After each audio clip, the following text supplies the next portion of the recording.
اچھا جی، یہ تو ہم کل پڑھ چکے تھے کہ مضاف میں ہمارا جتنا ڈسکشن ہے وہ سارا چلے گا اس سچویشن میں کہ جہاں عین اور لام کلمے پر مثلین آتے ہیں،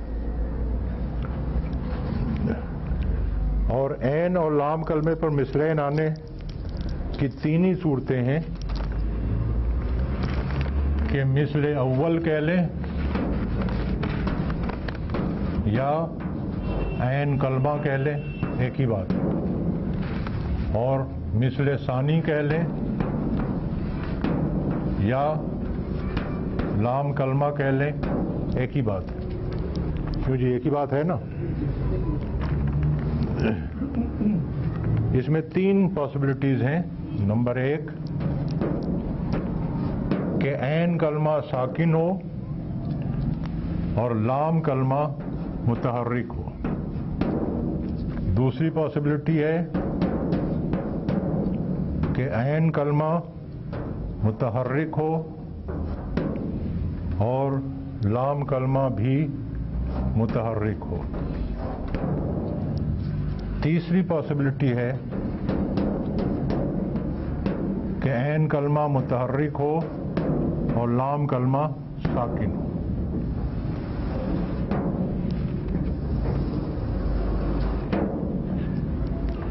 یہی تین پاسبلٹیز ہیں نا؟ کیا چیز؟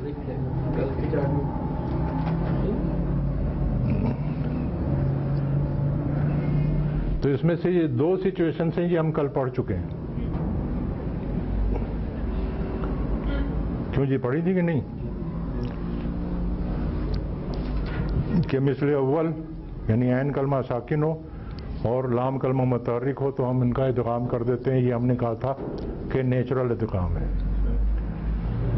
اور دوسری سچویشن بھی ہم پڑھ چکے ہیں کہ عین کلمہ یعنی مثل اول متحرک ہو اور مثل ثانی بھی متحرک ہو تو اس کا فیصلہ پھر ما قبل سے ہوتا ہے۔ ما قبل متحرک ہے تو اس حرکت کو گرا دیں گے اور ادغام کر دیں گے، اور ما قبل ساکن ہے تو یہ حرکت اس کو ٹرانسفر کر دیں گے، اس کو ساکن کر کے پھر ادغام کر دیں گے۔ یہ دونوں سچویشن ہم پڑھ چکے ہیں۔ اب یہ والی سچویشن جو ہے کہ عین کلمہ متحرک ہے اور لام کلمہ جو ہے وہ ساکن ہے۔ متحرک میں تنوین شامل ہے اور آپ جب لیتے ہیں صرف وہ تنوین تو آٹومیٹک، مطلب ایک زبر ہو یا دو زبر ہو، ایک پیش ہو یا دو پیش ہو، ایک زیر ہو یا دو زیر ہو، متحرک ہی کہلائے گا۔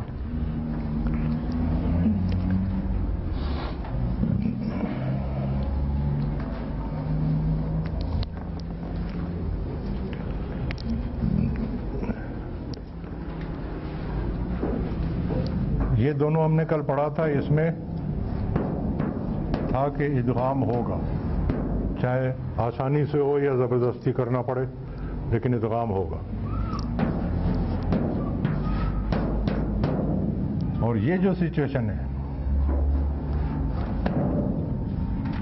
اس میں ادغام بنا ہے۔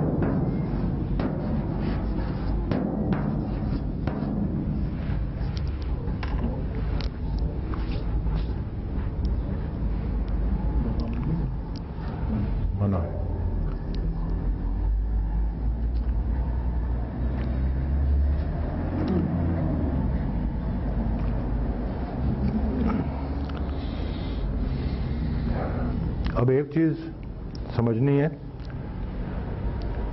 یہ جو علامت ہے میں اس کو یوں لکھتا ہوں لیکن عام طور پر یہ اس طرح لکھی جاتی ہے، اسی کو ہم کہتے ہیں نا ساکن۔ ساکن میں اور مجزوم میں کیا فرق ہے؟ دوسرے حصے میں یہ آپ نے پڑھا تھا، یہ اور بات ہے کہ ٹیسٹ دینے کے بعد بھول گئے ہوں۔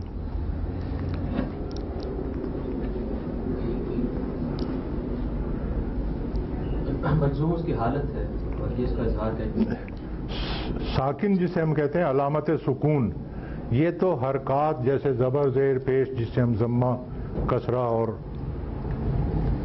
فتحہ کہتے ہیں، اس طرح کی ایک علامت ہے جسے ہم کہتے ہیں علامت سکون۔ لیکن جسے ہم مجزوم کہتے ہیں یہ دراصل فعل کی اعرابی حالت ہے. جس طرح سے اسم کی 3 اعرابی حالتیں ہوتی ہیں، رفع، نصب، جر. رفع پہ حرکات میں سے ضمہ آتی، نصب میں حرکات میں سے فتحہ آتی ہے، جر میں حرکات میں سے کسرہ آتی ہے. اسی طرح سے فعل کی اعرابی حالت رفع، نصب اور جزم، وہاں جر نہیں ہے. تو مجزوم جب کرتے ہیں تو علامت سکون آتی ہے. تو اگر کسی لام کلمے پر علامت سکون ہو تو 2 پاسبلٹیز ہیں کہ یا تو وہ علامت سکون ہوگی یا علامت مجزوم ہوگی.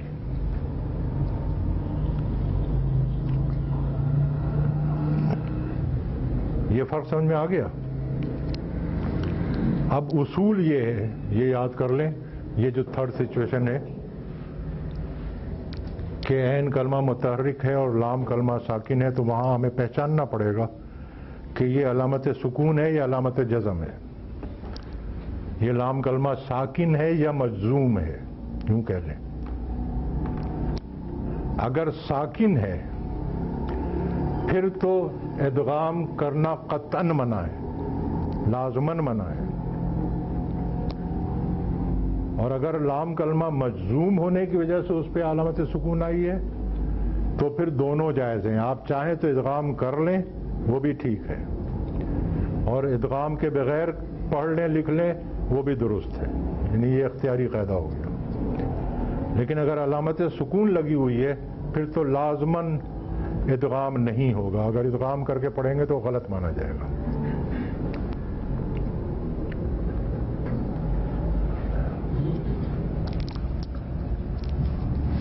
اب ذرا ذہن میں یہ وعدے کر لیں کہ فعل میں لام کلمے پر، یا یوں کہہ لیں کہ فعل میں لام کلمہ ساکن کب ہوتا ہے؟ ماضی کی گردان یاد ہے کہ وہ بھی بھول گئے. فعلا، فعلا، فعلو، فعلت، فعلتا. لام کلمے پہ کیا پوزیشن ہے ان 5 صیغوں میں؟ فعلا، فعلا، فعلو، فعلت، فعلتا. متحرک ہیں. اس کے بعد فعلنا ساکن ہو گیا، اور فعلنا سے جو سکون آیا ہے لام پہ وہ آخر تک چلے گا. فعلتا، فعلتما، فعلتم، فعلتی، فعلتما، فعلتن، فعلتو، فعلنا. تو ماضی کے پہلے 5 صیغے چھوڑ کے فعلنا سے فعلنا تک یہ تمام صیغے جو ہیں ماضی کے، اس میں لام کلمہ ساکن ہوتا ہے، اس کو مجزوم نہیں کہیں گے. اور بھی کہیں ہوتا ہے ساکن؟ نہ، ساکن نہیں. مضارع میں 2 صیغے ہیں نون نسوہ والے، یفعلو، یفعلان، یفعلون، تفعلو، تفعلان، یفعلنا، اور پھر تفعلنا. یہ 2 صیغے مضارع کے اور یہ باقی صیغے ماضی کے. یہ ہیں وہ صیغے جہاں لام کلمہ جو ہے وہ ساکن ہوتا ہے، اور یہاں پر ادغام کر کے پڑھنا غلط ہوگا. یہاں پر ادغام نہیں ہوگا، قطعاً نہیں ہوگا. ٹھیک ہے؟ اچھا جی، جوازی میں مضارع یاد ہیں یا وہ بھی بھول گئے؟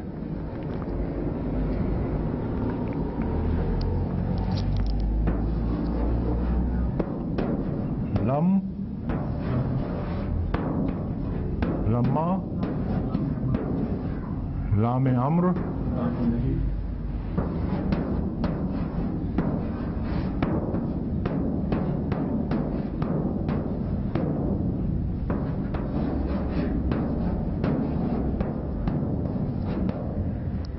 اسماء شرط ابھی میں نے آپ کو بتایا تھا. من یفعل مانے ہوں گے جو یہ کرے گا.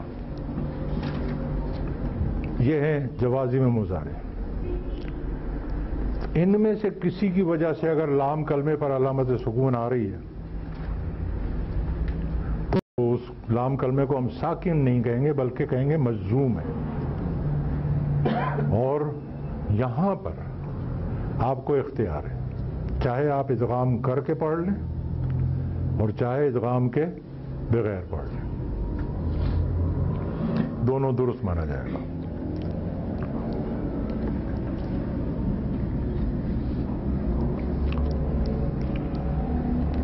لیکن اب کچھ مثالیں ہم نے لینی ہیں، وہ ظاہر ہے کہ ہر ایک سے لیں گے تو مشکل ہو جائے گا. فعل امر سے لے لیتے ہیں مثالیں تاکہ یہ بات کلیئر ہو جائے.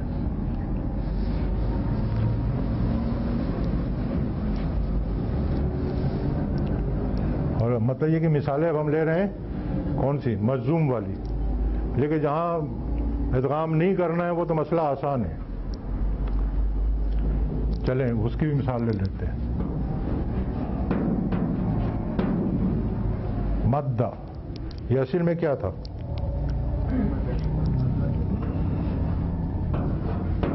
مددہ تھا جو ہم نے مدہ کیا. اب اس کی گردان کریں. مدہ، مدہ، مدو، مدت، مدتا.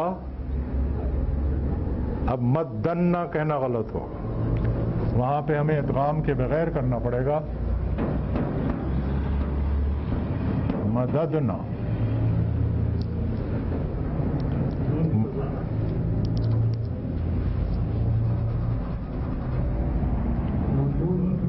اچھا، مددنا. اور پھر یہاں سے بغیر ادغام کے گردان چلے گی. مددتا، مددتما، مددتم، مددتی، مددتما، مددتن، مددتو، مددنا.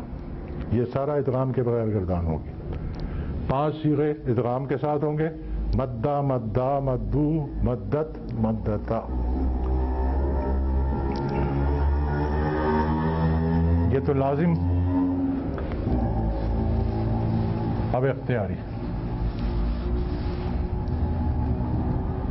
اختیاری میں ہم مثالیں لیں گے فعل امر سے. یہی لفظ مددہ، اس کا مضارع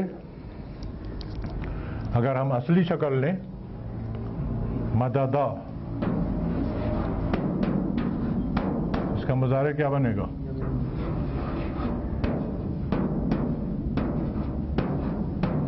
یمددو. صحیح لکھا ہے جی؟ ٹھیک. یمددو. اس اصلی شکل سے آپ ذرا فعل امر بنائیں. علامت مضارع گرے گی، حمزۃ الوصل لگے گا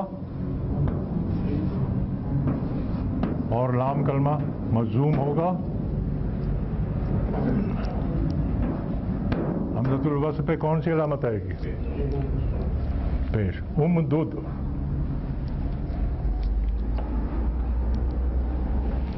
اگر آپ امدد استعمال کریں گے تو درست مانا جائے گا، غلط نہیں ہوگا، اس لیے کہ اب اختیار ہے. اور یہی ادغام شدہ لیں.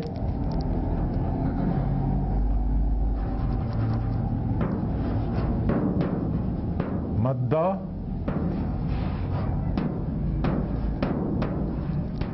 یمدو.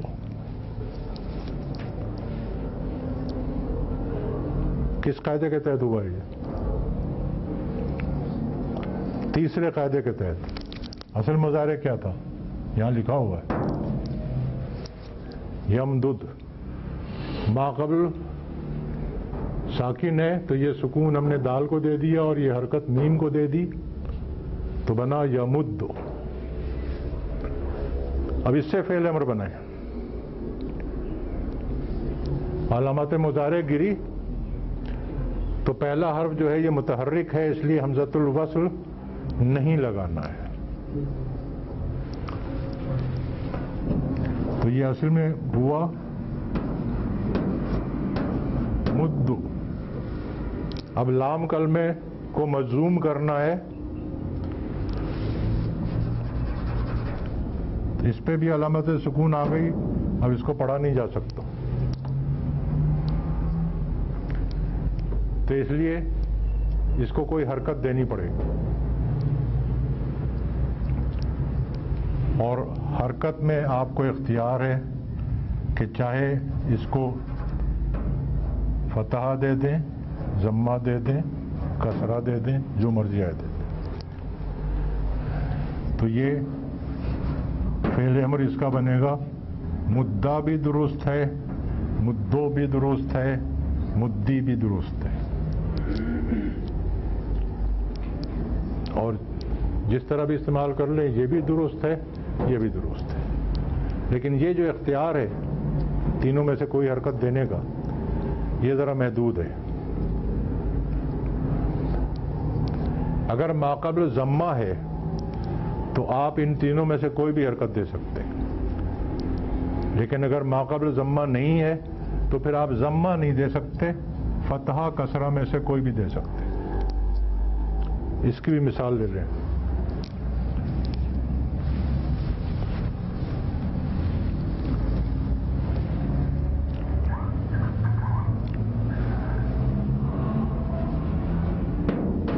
فرارا، یہ باب ضربہ سے آتا ہے، ابھی میں بغیر ادغام کے کر رہا ہوں۔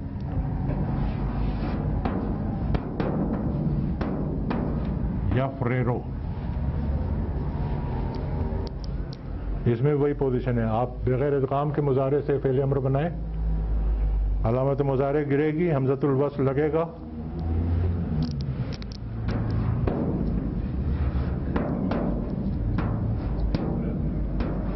یہ فریر، تو یہ بھی درست مانا جائے گا۔ اور ادغام کر کے مضارع بنتا ہے یفرو۔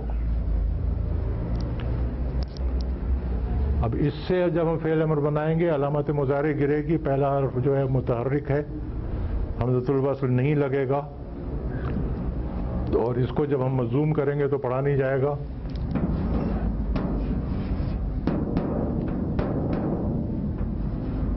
اب چونکہ ماقبل ضمہ نہیں ہے، کسرہ ہے، اس لیے ہم را پہ ہم ضمہ نہیں دے سکتے۔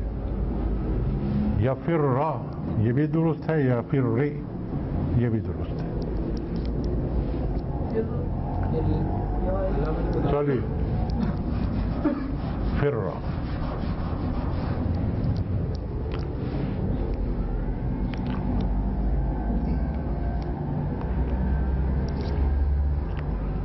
اب آخری ایک بات اور سمجھ لیں، بہت آسان سی ہے۔ یہ تو پتہ ہے نا کہ ایک لفظ کے اکثر ایک سے زیادہ معنی ہوتے ہیں، تو وہ لفظ اگر مضاف میں ہو تو اس کا مصدر جو ہے وہ ایک معنی میں ادغام کے ساتھ استعمال کیا جاتا ہے اور دوسرے معنی میں ادغام کے بغیر۔ جیسے ابھی ہم نے پچھلا لفظ لیا تھا مددا، مدہ یا مدو، اس کے دو معنی ہیں، ایک معنی ہے کھینچنا اور دوسرے معنی ہے مدد کرنا۔ تو اب مصدر جب استعمال ہوگا تو مدہ استعمال ہوتا ہے کھینچنے کے معنی،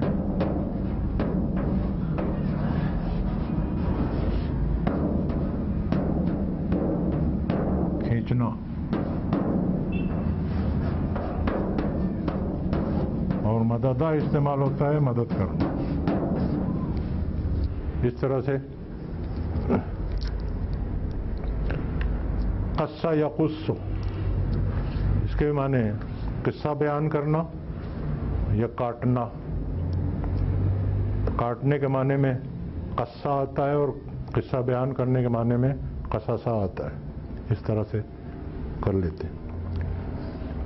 اچھا جی، اب ہوم ورک لے لیں۔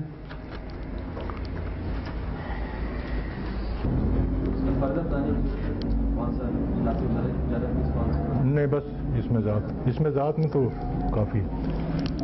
اچھا جی، وما هم بضارین به من احد الا باذن اللہ، اس میں اصل میں بضارین، یہ زارن کا جمع زارون، اور پھر حالت نصب و جر جو ہے وہ زارین، نقصان پہنچانے والا، نقصان پہنچانے والے، وما ہم مبتدا ہے اور بضارین ما کی خبر ہے، اور وہ لوگ نقصان پہنچانے والے نہیں ہیں، بھی اس سے، من احدن، دیکھیں احدن نکرہ ہے اور من پھر اسے مزید نکرہ کرنے کے لیے آیا ہے، میں نے آپ کو پرسوں بتایا تھا، مطلب یہ ہوگا کسی ایک کو بھی، الا باذن اللہ، مگر اللہ کی اجازت سے،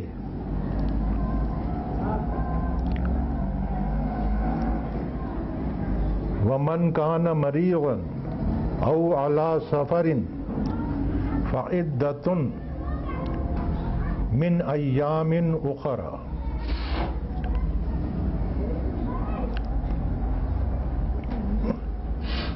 ومن کان مریضا، کیا ترجمہ کریں گے؟ جو کانا کے معنی تھا، تو ہو کیسے کر رہے ہیں نا، من شرطیہ آ گیا ہے، جب جملہ شرطیہ آ جاتا ہے تو پھر ماضی پر بھی اگر آئے تو اس کا ترجمہ یا حال میں ہوگا یا مستقبل میں ہوگا، تو من چونکہ شرطیہ آیا ہے اس لیے ہم ترجمہ یہ نہیں کریں گے کہ جو مریض تھا، بلکہ ہم کریں گے جو مریض ہے یا جو مریض ہو، او اعلی سفرن، یا سفر پہ ہو۔ اب یہ جواب شرط ہے، فعدۃن، وہ فقرہ جو تھا من کان مریضا او علی سفرن، یہ شرط تھا، اور جواب شرط ہے فعدۃن، تو گنتی ہے، یعنی گنتی پوری کرنی ہے، من ایام اخرى، یہ اخرى کیا ہے جی؟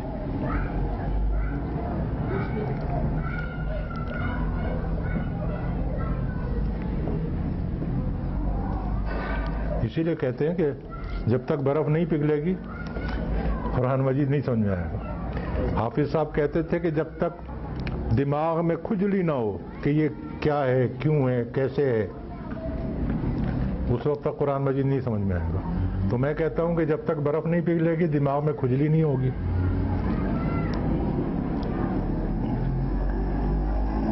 یہ اصل میں پیچھے وکیبلری میں ہم نے پڑھا تھا نا، آخرن کے معنی ہیں آخری، اور یہ بتایا تھا آپ کو کہ یہ فاعلن کا وزن ہے، اور آخرو، پیچھے وکیبلری یاد نہیں کر رہے ہیں آپ لوگ، معلوم ہوتا ہے، آخرو یہ افعلو کا وزن تھا، اسم التفضیل، جس کے معنی ہے دوسرا، اور مسئلہ یہ ہے کہ اسم التفضیل میں ہماری کتاب میں جو جمع کا صیغہ لکھا ہوا ہے وہ ہے فعالن کے وزن پر، یعنی معرب ہے، منصرف ہے، اگر وہ ہوتا تو یہ آتا اخرین، اخرین کے بجائے یہ آ رہا ہے اخرا۔ تو ابھی یہاں آنے سے پہلے میں گیا تھا حافظ نذیر صاحب بات پوچھنے کے لیے، تو وہاں پہ مسئلہ پڑ گیا، اس کا حل ابھی نہیں ہوا ہے، میں ریکارڈ اس لیے کرا رہا ہوں کہ بات ریکارڈ پہ آ جائے۔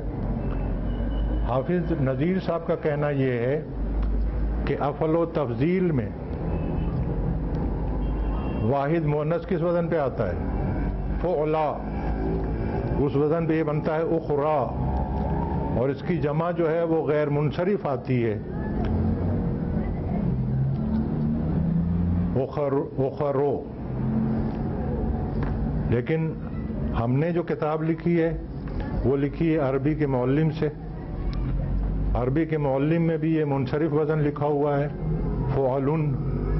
پھر ہم نے جو لکھا تھا اسے حافظ احمد یار صاحب مرحوم نے چیک کیا ہے، انہوں نے بھی اس کو نہیں کاٹا کہ یہ منصرف نہیں ہے، غیر منصرف ہے۔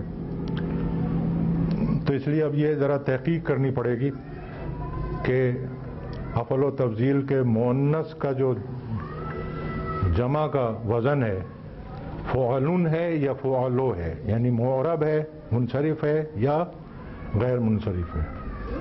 اگر یہ تحقیق ہو گئی کہ غیر منصرف ہے تو کتاب درست کرنی پڑے گی، اور اگر یہ پتہ لگا کہ نہیں منصرف ہی ہے تو پھر اس کی کوئی اور توجہ تلاش کرنی پڑے گی۔ بہرحال یہ اخرا جو ہے یہ غیر منصرف کا ہی وزن ہے، اسی لیے ایامن کی صفت ہونے کے باوجود یہ حالت جر میں اخرا آیا ہے، اس لیے یہ قرآن مجید کی عبارت یہ بتا رہی ہے کہ یہ غیر منصرف ہے، لیکن مزید چیک کرنا پڑے گا۔ وَتُعِزُّ مَن تَشَاءُ وَتُذِلُّ مَن تَشَاءُ۔ تعز، اور تو عزت دیتا ہے، باب فعال ہے نا، عزت دینا، اور تو عزت دیتا ہے من تشاء، جسے تو چاہتا ہے، وتذل، اور تو ذلت دیتا ہے یا ذلیل کرتا ہے من تشاء، جسے تو چاہتا ہے۔ بیدک الخیر، تیرے ہاتھ میں خیر ہے۔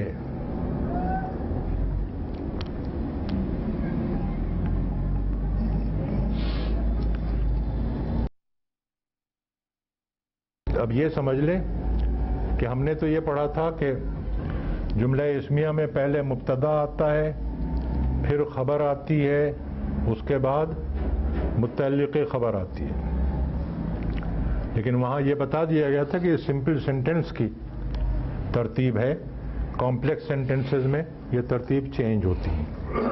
تو یہاں پہ دیکھیں الخیر، یہ مبتدا ہے اور مؤخر ہے،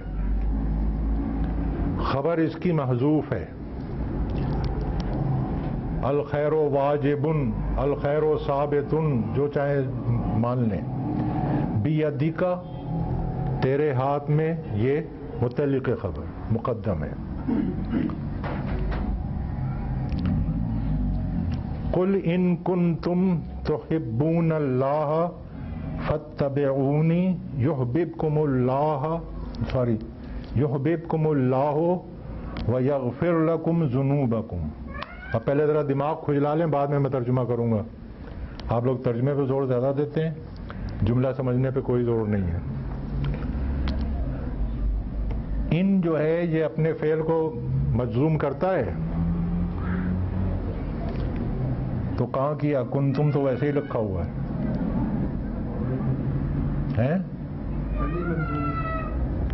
پہلے ہی مجزوم ہے کنتم نہ، ماضی تو آپ نے پڑھا ہے، ماضی، فعل ماضی جو ہے وہ مبنی ہے، اور وہاں یہ بتا دیا گیا تھا کہ ان اگر ماضی پر آئے گا تو چونکہ ماضی مبنی ہے اس لیے اس پر ان کا کوئی اثر نہیں ہوگا۔ یہ ہم کہیں گے کہ محلن، لیکن چونکہ مبنی ہے تو مبنی ہے بس۔ اصل میں تو ان جو ہے وہ مضارع کو مجزوم کرتا ہے، اور کنتم جو ہے ماضی کا صیغہ ہے، اس لیے اس پر کوئی اثر نہیں ہوگا۔ تحبون اللہ، یہ ان شرط کا جواب ہے، نہیں سوری یہ شرط ہے، ان کنتم تحبون اللہ، یہ پورا جملہ جو ہے یہ شرط ہے۔ فاتبعونی، تو میری پیروی کرو، یہ جواب شرط ہے۔ اب یہ بتائیں کہ یحببکم، یہ کیوں یحبب مضارع ہے، یہ کیوں مجزوم ہوا؟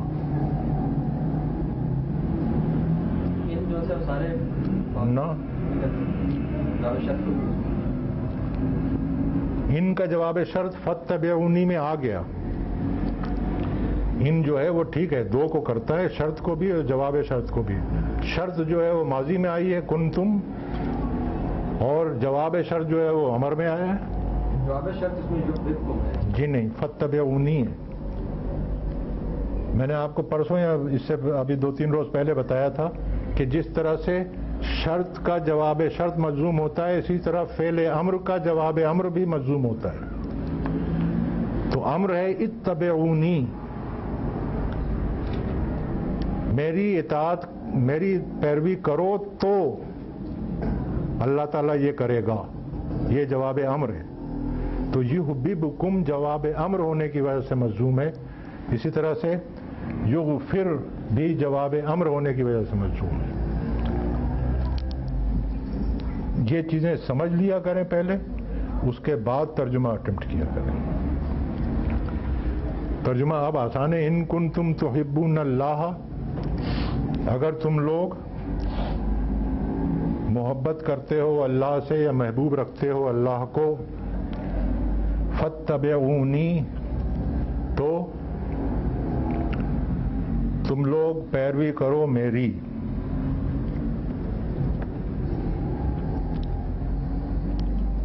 یحببکم اللہ، تو اللہ تم کو محبوب رکھے گا۔ یہ کانا کے بعد جو مضارع آئے گا تو وہ ماضی استمراری ہے۔ ہاں، لیکن یہ کہ ان جب شرط آ گیا تو اب ماضی استمراری میں ترجمہ نہیں ہوگا، اب تو شرط کے حساب سے ہوگا۔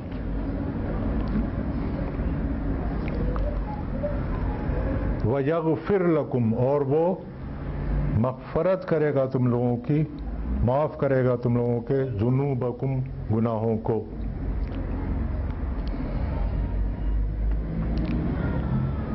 لِأَلَّا يَكُونَ لِلنَّاسِ عَلَى اللَّهِ حُجَّةٌ بَعْدَ الرُّسُلِ، کانا یکونو، یہ یکونوں کے بجائے یکونا کیوں آیا ہے؟ کہاں ہے ناصبۃ المظہر؟ لی اللہ پڑھ چکے ہیں نا آپ لوگ۔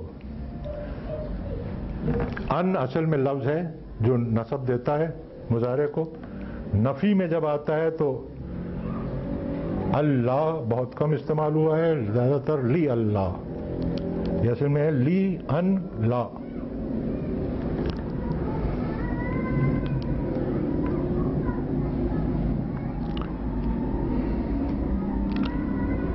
بعد الرسول، بعدہ نصب میں کیوں ہے؟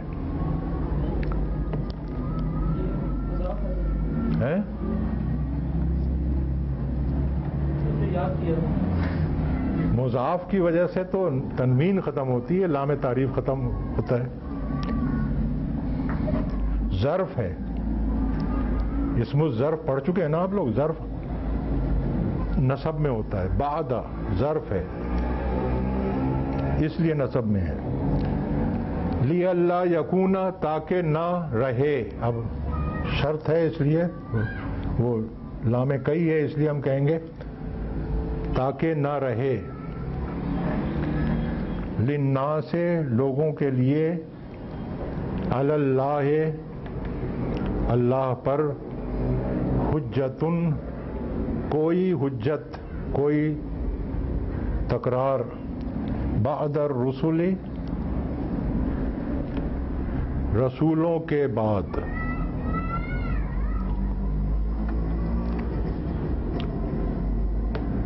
منتخب نصاب میں ڈاکٹر صاحب نے ایک جملہ کہا ہے، پتہ نہیں آپ لوگ وہاں تک پہنچے ہیں کہ نہیں، اور پہنچے ہیں تو نوٹ کیا ہے کہ نہیں۔ ڈاکٹر صاحب کہتے ہیں کہ اصل حجت جو انسان پر ہے، وہ جو اللہ نے انسان کو فیکلٹیز دی ہیں سوچنے سمجھنے کی، اصل حجت وہ ہے، اور یہ جو سلسلہ انبیاء و رسول ہے، کتب ہے، یہ اتمام حجت ہے۔ ڈاکٹر صاحب کی اس بات کی سند یہ ہے قرآن مجید کی آیت، لِأَلَّا يَكُونَ لِلنَّاسِ عَلَى اللَّهِ حُجَّةٌ بَعْدَ الرُّسُلِ، یہ اتمام حجت ہو جاتی ہے، اس کے بعد پھر کوئی حجت باقی نہیں رہتی۔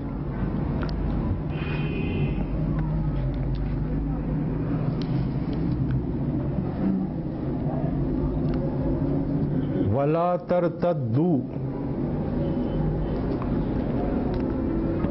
ہاں جی، لا ترتدوا، یہ کیا ہے؟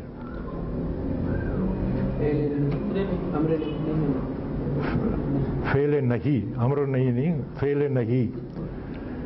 اور باب کون سا ہے؟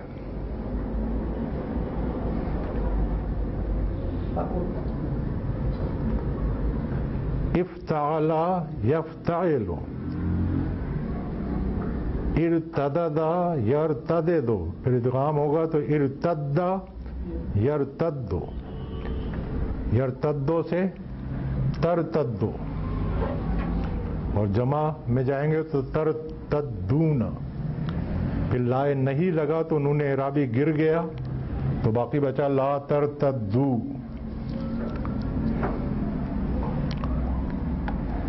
اور باب افعال میں ردا یا ردو کے میں کیا معنی ہے؟ اپنے قدم نقش قدم پر واپس ہونا، جسے ہم کہتے ہیں الٹے پاؤں پھر جانا. ولا ترتدو، اور تم لوگ واپس نہ ہو، الٹے پاؤں نہ پھرو، علی ادبارکم، اپنی پیٹھوں پر. دبر کہتے ہیں پیٹھ کو، اس کی جمع ہے ادبار.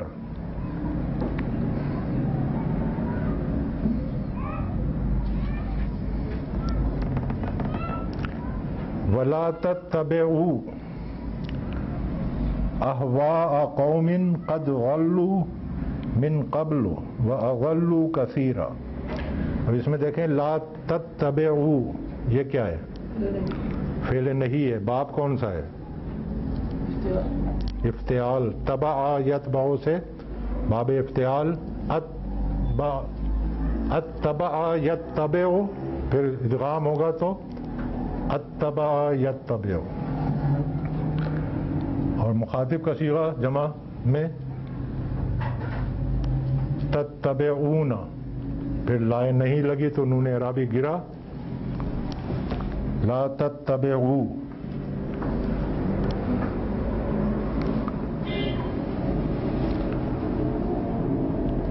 احواء قوم، یہ مرکب اضافی ہے، اس کا مضاف ہے احواء. یہ نصب میں کیوں ہے؟ زور سے بولیں، غلط ہے تو کیا پرواہ ہے؟ مفعول ہے. لا تتبعوا کا مفعول ہے، اس لیے احواء نصب میں آیا ہے. کہاں گیا؟ اچھا. قد غلوا، یہ ماضی قریب کا یاد ہے آپ کو؟ ذلوا ماضی، اس پہ قد لگا تو ماضی قریب ہو گیا. ذہبا کا مطلب ہے وہ گیا. قد ذہبا، وہ گیا ہے، وہ جا چکا ہے. قد غلوا، وہ لوگ گمراہ ہوئے. ولا تتبعوا، اور تم لوگ پیروی مت کرو احواء قوم.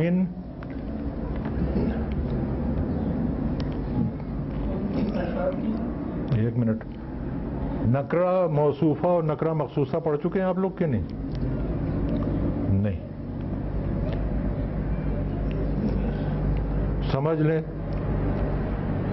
نکرہ انڈیفینٹ، کوئی بھی آئٹم، کوئی بھی آرٹیکل، لیکن بعض چیزیں نکرہ ہوتے ہوئے بھی کسی خصوصیت یا کسی صفت کی حامل ہوتی ہیں. مثال کے طور پر ہم کہتے ہیں ایک رات. ایک رات سے مراد ہے کوئی بھی رات. پھر اس کا وہ بنائیں مرکب توصیفی، ایک ٹھنڈی رات. اب یہ پورا مرکب توصیفی نکرہ ہے، کوئی بھی ایسی کوئی بھی رات ٹھنڈی ہو سکتی ہے. لیکن جب ہم یہ کہتے ہیں کہ ایک ایسی ٹھنڈی رات جب برف جم جائے، تو اب یہ معرفہ نہیں ہوا، اس لیے کہ ایسی بھی ٹھنڈی راتیں بہت ساری ہیں، کوئی بھی ہو سکتی ہے، لیکن اس کی ایک خصوصیت ہے، ایک صفت ہے کہ ایک ایسی ٹھنڈی رات جب برف جم جائے. تو یہ کہلاتا ہے نکرہ. وہ سچویشن کے حساب سے کبھی ہم اس کو نکرہ موصوفہ کہتے ہیں کہ ایسا نکرہ جس کی صفت بیان ہو رہی ہے، اور کبھی نکرہ مخصوصہ کہتے ہیں کہ ایسا نکرہ جس کی خصوصیت بیان ہو رہی ہے. تو احواء قوم، یہ نکرہ موصوفہ کہہ لیں، مخصوصہ کہہ لیں. اس لیے قومن کا ترجمہ جو ہے وہ پھر اس حساب سے ہوگا، نکرہ موصوفہ کے حساب سے. لا تتبعوا، اور تم لوگ پیروی مت کرو احواء قوم، ایسی قوم کی خواہش کی جو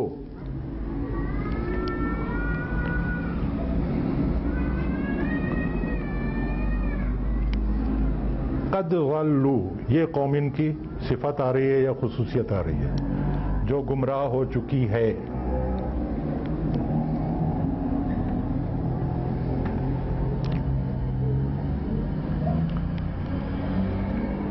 من قبل، یہ من نے قبلوں کو جر کیوں نہیں دی؟ قبلوں کیوں آ رہا ہے؟ قبلے آنا چاہیے تھا، من قبلی آنا چاہیے تھا، قبلوں کیوں آ رہا ہے؟ ظرف تو نصب میں ہوتا ہے. لیکن قاعدہ یہ ہے من قبل کس سے پہلے، من قبل اس سے پہلے، کس سے پہلے؟ اگر اس کا ذکر ہو من قبل ھذا تو پھر قبل جو ہے وہ من کا اثر قبول کرے گا اور ہم کہیں گے من قبلی ھذا. لیکن ھذا کو جب محذوف کر دیتے ہیں، یا ھذا یا بعض اوقات ان بھی آ جاتا ہے، ان کے ساتھ کوئی جملہ آ جاتا ہے، جب وہ محذوف ہو جائے گا تو پھر قبل پر ضمہ آ جاتی ہے، یہ انڈیکیٹ کرنے کے لیے کہ اس کے آگے کا پورشن جو ہے وہ محذوف ہے. اس لیے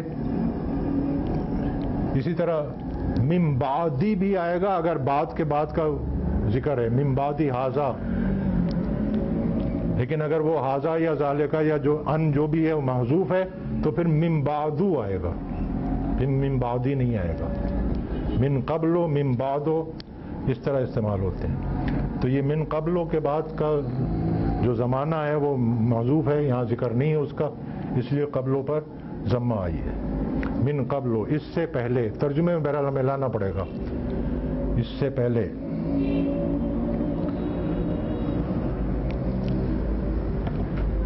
وَأَضَلُّ كَثِيرًا،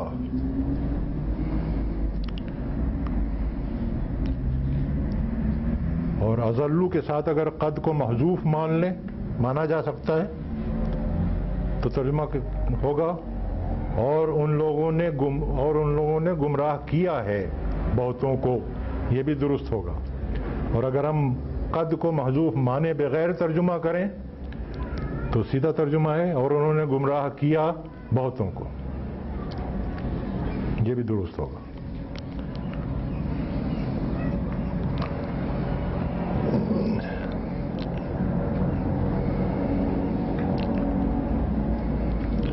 وَإِن يَمْسَسْكَ اللَّهُ بِضُرٍّ فَلَا كَاشِفَ لَهُ إِلَّا هُوَ. یہ یمسس کا ادغام کیوں نہیں ہوا؟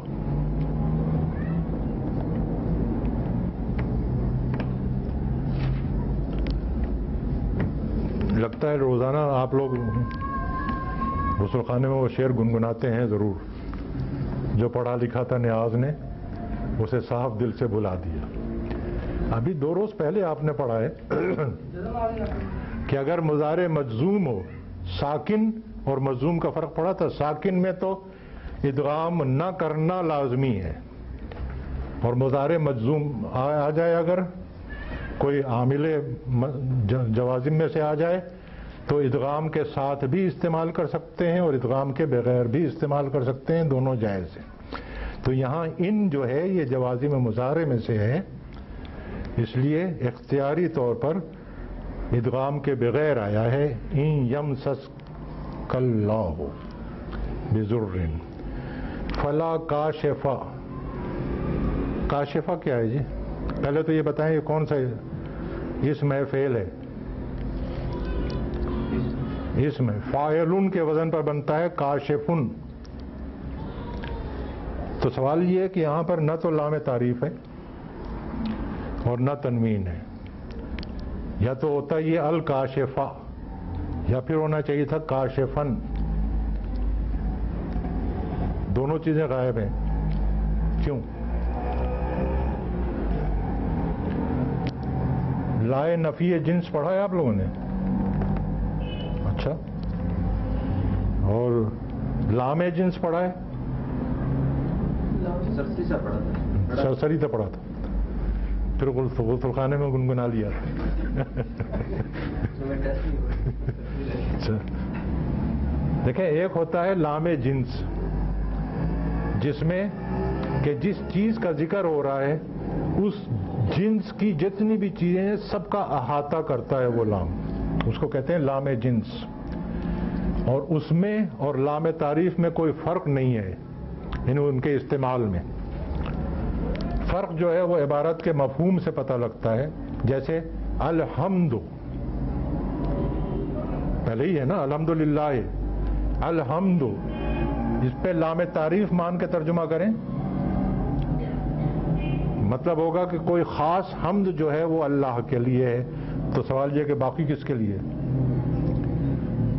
عبارت بتا رہی ہے کہ لام تعریف نہیں ہو سکتا، یہ لام جنس ہے، اس لیے ترجمہ ہوتا ہے تمام حمد، کل کی کل حمد، ہم جنس کی جتنی بھی چیزیں ہیں وہ سب کی سب اللہ کے لیے. سورہ عصر میں آپ لوگوں نے پڑھا ان الانسان، الانسان لام تعریف مان کے ترجمہ کریں، بے شک ایک خاص انسان خسارے میں ہے. تو پھر الا الذین، لذین جمع کا صیغہ ہے، وہ بے معنی ہو جاتا ہے.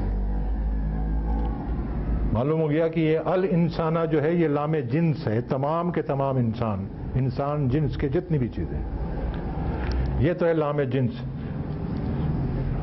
لام تعریف اور لام جنس میں استعمال کے لحاظ سے کوئی فرق نہیں ہے، ان کا فرق جو ہے وہ عبارت سے پتہ لگتا ہے. اور ایک ہے لائے نہیں جنس، یعنی ایسا لا جو اس جنس کی تمام چیزوں کی نفی کرتا ہو، اس کی پہچان ہے کہ وہ اپنے اسم کو نسب دیتا ہے تنوین کے بغیر.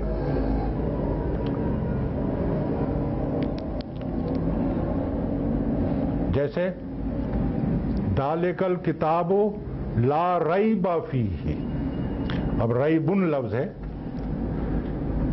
لا نے اس کو نسب دیا ہے اور تنوین غائب کر دی ہے. لا ریب، شک اور ریب جنس کی جتنی بھی چیزیں ہیں اس کی نفی ہو رہی ہے. لا ریب، کسی قسم کا کوئی شک نہیں ہے.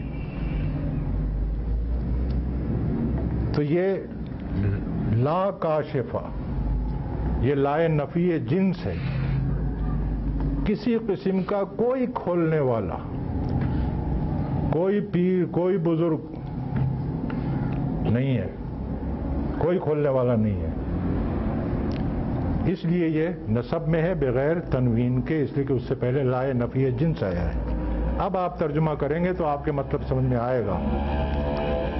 اس لیے میں کہتا ہوں کہ پہلے برف پگھلائیں، پھر دماغ میں کھجلی کریں، اس کے بعد ترجمہ کریں.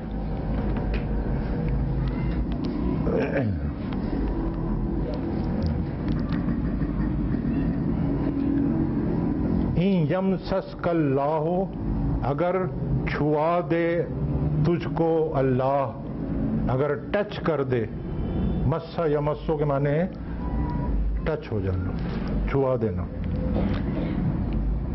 بذرن، کوئی تکلیف، فلا کاشفہ، تو کوئی کھولنے والا نہیں ہے، لہو اس کو، الا ہو سوائے اس کے. اچھا جی، باقی جملے پھر آپ لوگ ذرا اسی حساب سے گھر پہ ٹرائی کر لیجئے گا. ہم ذرا اگلا سبق پڑھ لیں.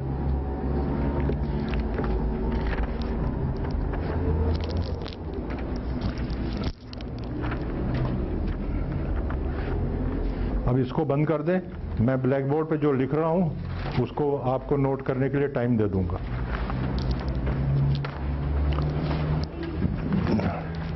اچھا جی، اب تک ہم ادغام کے قاعدے میں دو چیزیں پڑھ چکے ہیں. ایک وہ جہاں ادغام کیا جاتا ہے، دوسرا وہ جہاں ادغام نہیں کیا جاتا. اب ادغام کے تین قاعدے ہم نے اور پڑھنے ہیں.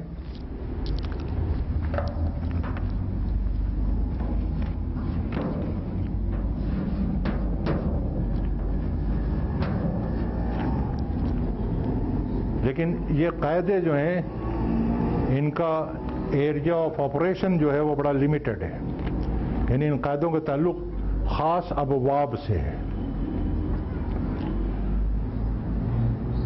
سوال سوال یہ پیدا ہوتا ہے کہ ان کا تعلق کس باب سے ہے، تعلق کس سے ہے؟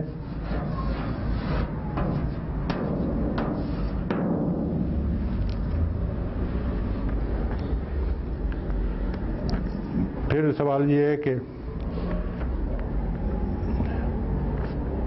ادغام کے لیے کیا چیز بدلے گی؟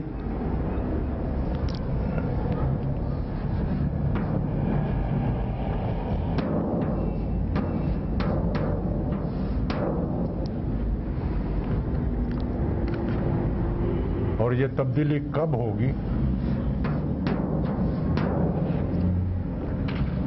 اور وہ تبدیلی کیا ہوگی؟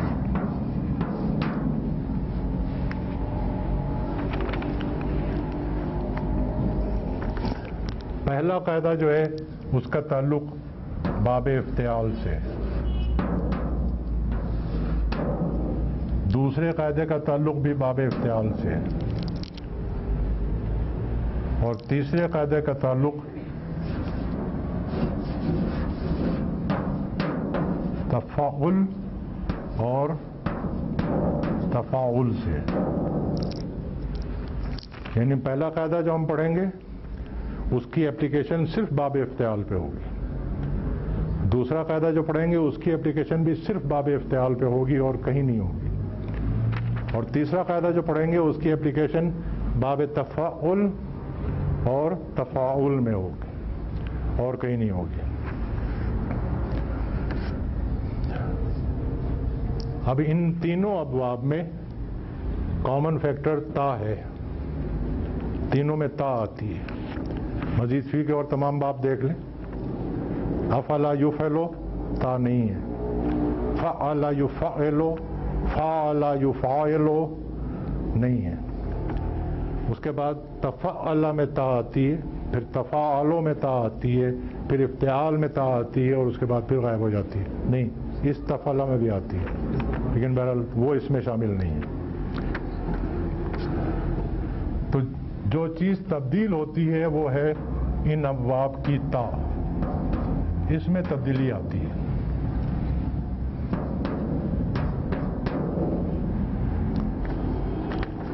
تبدیلی کب ہوگی؟ جب فا کلمے پر صاد، ضاد، تا اور ظا ہے، یعنی باب افتعال میں فا کلمے پر یہ چار حروف ہیں، صاد، ضاد، تا، ظا، بالکل ترتیب سے، صاد، ضاد، تا، ظا۔ ان میں سے کوئی بھی آ جائے فا کلمے پر تو یہ تا تبدیل ہوگی، تبدیل ہو کے کیا ہوگی؟ وہی حرف بنے گی، نہیں سوری،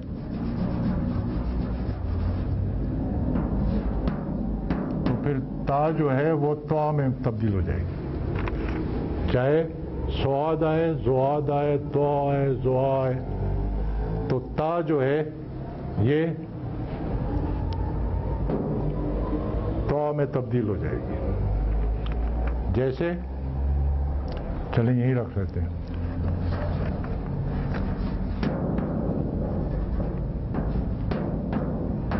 صبرہ کو باب افتعال میں لے جائیں،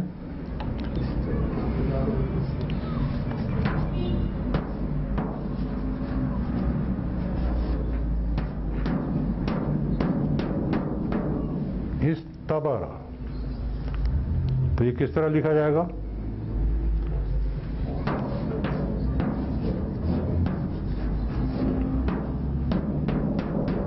اس طرح استعمال ہوگا یہ۔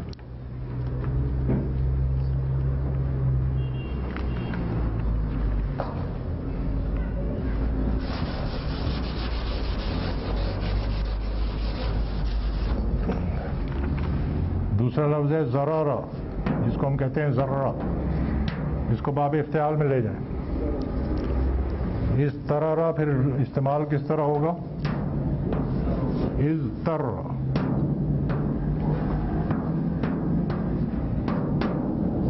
پھر یہ لکھا کس طرح جائے گا؟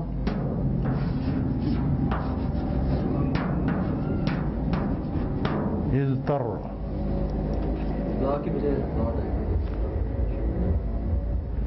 اچھا یہاں اس طرح آ گئی بات سمجھ میں. یہ تھا پہلا قاعدہ.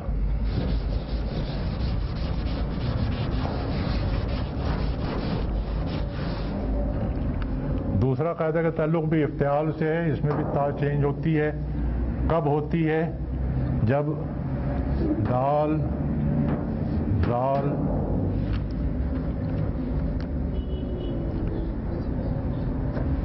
اور زا یہ تین حروف ہیں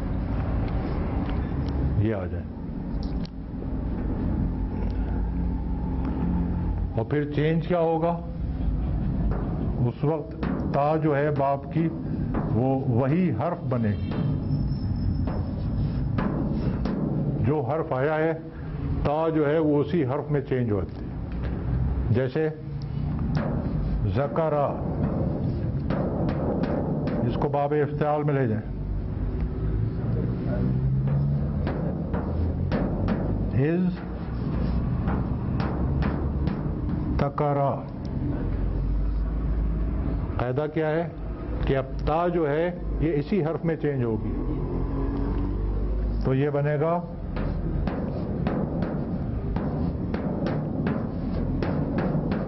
از ذکرہ. اور پھر ادغام کا قاعدہ اپلائی ہو جائے گا از ذکرہ.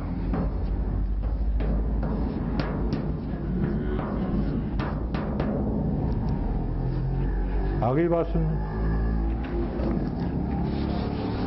یہ تبدیلی ہوتی ہے مطلب کیا ہے؟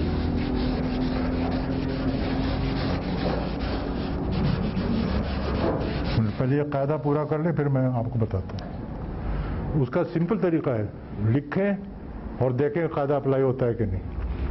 وہ بھی کر کے دیکھ لیں گے. تفاعل اور تفاعل میں بھی ان کی تا چینج ہوتی ہے. کب چینج ہوتی ہے؟ جب 10 حروف میں سے کوئی آ جائے. 10 حروف کی بات ابھی کرتے ہیں. کتاب میں دیے ہوئے ہیں اور وہ سمپل ہے. دال زال سے شروع کریں تو زا تک لے جائیں. دال زال رے زے سین شین سوا زوات تو زا. یہ بالکل سیکوینس ہے. اس میں صرف ایک یہ چینج آتا ہے کہ را کو معزول کر دیتے ہیں اور اسی جگہ سا کو تفنشین کر دیتے ہیں. یہ 10 الفاظ ہو گئے. ان 10 میں سے کوئی بھی آ جائے تو پھر تا تبدیل ہوگی. کیا تبدیلی ہوگی؟ تا جو ہے اسی حرف میں چینج.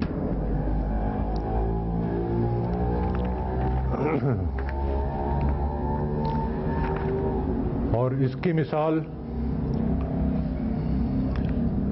ثقلا.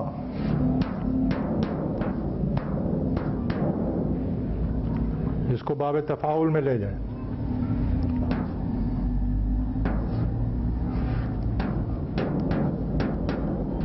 تساقلا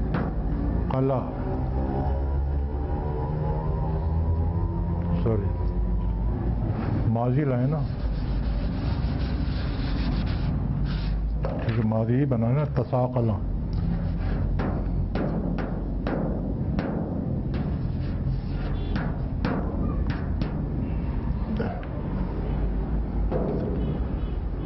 اب تا کو سا میں چینج کریں تو کیا بنے گا؟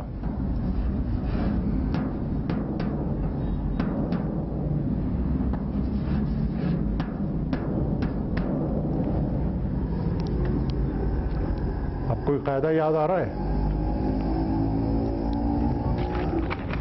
مثلین اکٹھا ہیں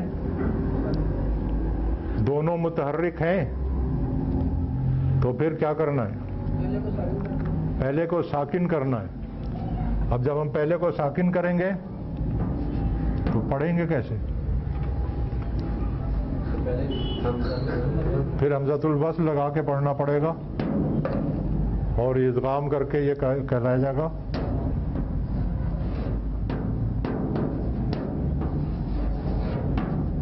الثاقلہ. چلیے یہ نوٹ کر لیں اس لیے کہ اس طرح سے کتاب میں ویسے ہے جیسے ہوتا ہے کتاب میں، اس طرح سے نہیں ہے، تو یہ یادداشت کے لیے اس طرح یاد کرنے میں آسانی ہو جاتی ہے. یہ نوٹ کر لیں.